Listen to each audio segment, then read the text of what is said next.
আপনারা দেখুন, আমরা আজকে যেখানে দাঁড়িয়েছি তার দুপাশে রাস্তার ফুটপাতে অবৈধভাবে হকাররা আপনার দখল করে আছে। মাছ বিক্রি হয়, কেউ ফুল বিক্রয় করে, ফুটপাত দিয়ে হাঁটার মতো অবস্থা নাই। সিটি কর্পোরেশন, পুলিশ প্রশাসন, তাদের সবার দায়িত্ব আছে এ ধরনের অবৈধ স্থাপনা তুলে ফেলার এবং জনগণের সুবিধা আদায়ের জন্য, অধিকার আদায়ের জন্য কাজ করা।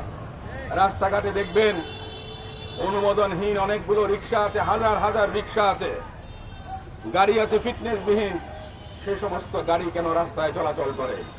আপনার রাস্তার সংস্কার নেই, নতুন কোনো রাস্তার লেআউট নেই, এর মধ্য দিয়ে প্রতিদিন নতুন নতুন গাড়ির রেজিস্ট্রেশন হচ্ছে, কিন্তু অবৈধ যেগুলো ফিটনেস ছাড়া গাড়ি সেগুলিও রাস্তায় চলাচল করছে। ট্রাফিক ব্যবস্থা আধুনিকায়ন যদি না হয়, এই ঢাকা শহরে আমরা আপনারা ট্যাক্স দেই, আমাদের ট্যাক্সের পয়সায় সরকার চলে, তাহলে আমরা নাগরিকরা কেন আমাদের যে ন্যায্য পাওনা, আমাদের যে ন্যায্য অধিকার, সুস্থভাবে সুন্দরভাবে নগরীতে বাস করার, চলাচল করার যে অধিকার, সে অধিকার থেকে আমরা বঞ্চিত হচ্ছি? আমরা মনে করি ঢাকা সিটি কর্পোরেশন যদি নাগরিকদের সুবিধা নিশ্চিত করতে না পারেন, আমরা কোনো প্রকার ট্যাক্স তাহলে সিটি কর্পোরেশনকে দেব না। আমরা মনে করি রাস্তায় ট্রাফিক ব্যবস্থা নিয়ন্ত্রণ যদি না হয়, অবৈধ যান চলাচল যদি বন্ধ না হয়, আমরা সরকারকেও ট্যাক্স দেওয়া বন্ধ করব। কারণ আমাদের দাবি স্পষ্ট, আপনারা ট্যাক্স নেবেন, কর্পোরেশন ট্যাক্স নেবেন, সমস্ত কিছু নেবেন, জনগণের টাকায় রাষ্ট্র চলবে, সরকারি কর্মকর্তা আমলারা চলবে, কিন্তু বাংলাদেশের নাগরিকদের সুবিধা নিশ্চিত করার জন্যে, মানুষের অসুবিধা দূর করার জন্যে আপনারা কোনো প্রকার ভূমিকা রাখবেন না। এই ধরনের অবস্থা এই বাংলাদেশে চলতে পারে না। 2024 সালের 5 আগস্ট পরবর্তী বাংলাদেশের প্রেক্ষাপট পরিবর্তন হয়ে গেছে। আমরা এখনো দেখছি এই সিস্টেম অনুচররা বাংলাদেশের নির্বাচনকে বিঘ্নিত করার জন্য বিভিন্ন ধরনের পায়তারা করছেন।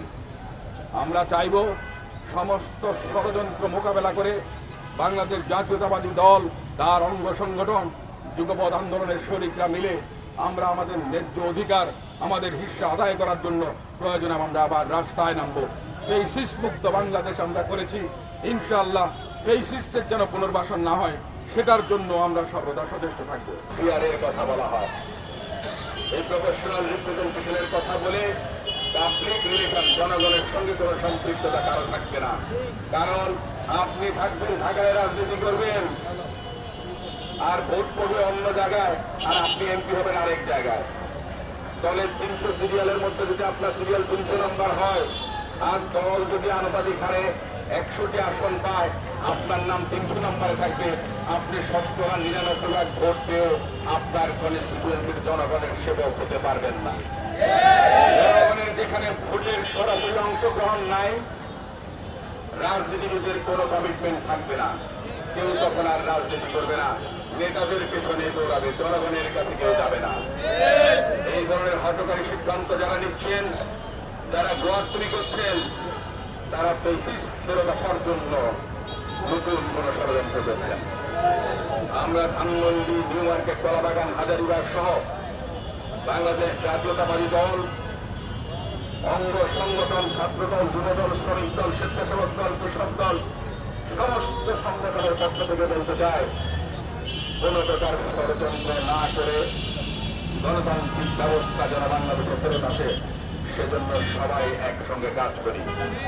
আপনারা আমরা একসঙ্গে স্বৈরাচারের বিরুদ্ধে আন্দোলন করেছি, আমাদের হাজার হাজার নেতা কর্মী গুম হয়েছেন, হামলা হামলায় জর্জরিত হয়েছেন, বাড়ি ঘরে থাকতে পারেন নাই।